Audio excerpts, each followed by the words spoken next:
جی ملک صاحب، سب سے پہلے تو آپ کو مبارکباد. اپنی ترجیحات بتائیے. اتنی بڑی ذمہ داری آپ کے کندھوں پر آئی ہے، پارٹی کی طرف سے بھی ہے، بلوچستان کے عوام کی طرف سے بھی ہے. کیا کہیں گے؟ صوبے کو کس طرح لے کے چلیں گے؟ سب سے پہلے تو آپ دوستوں کا شکریہ.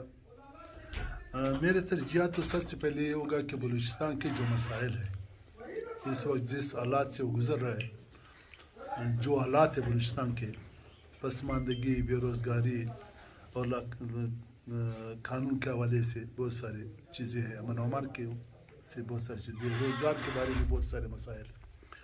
میری کوشش تو کہ میں بلوچستان کا مسئلہ مرکز میں پیش کر سکوں اور اچھی طریقے سے پیش کر سکوں، اور مرکز سے یہ سارے مسائل حل کرنے کی کوشش کروں. اور وہ بھی اس طرح ہوگا کہ یہاں کے جو باشندے، یہاں کے جو لوگ ہیں، سیاسی حضرات ہیں، یہاں صحافی حضرات ہیں، دوسرے قبائلی لوگ ہوں گے، حلوال کر کے ان سے رائے لے کر اور اس کے بلبوتے پہ ہم مرکز میں جا کر ان لوگوں کے لیے یہاں پہ آسانیاں پیدا کرنے کی کوشش کریں. یہاں پہ ابھی ایک مسئلہ تو نہیں، ابھی ہمارے سارے یونیورسٹیوں میں مالی فقدان ہے، بہت سارے مالی معاشی مسائل ہیں. اسی طرح عام اسکول میں مسئلے ہیں، اسی طرح ہمارا ہاسپٹل کا یہ حالات ہے، صحت کے حوالے سے بلوچستان میں یہ حالات ہے، اور یہاں پہ گیس کا یہ حالات ہے، اور یہاں پہ تقریباً بجلی کا یہ حالات ہے. کل آپ نے دیکھا سارا بلوچستان جام تھا. تو یہ سارے وہ مسائل ہیں.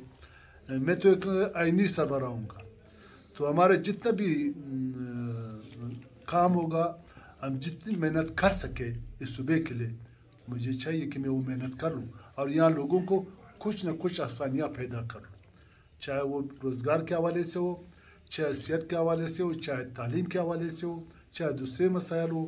میں کوشش کرتا ہوں کہ بلوچستان کے عوام کا ایک اچھا نمائندگی کر سکوں.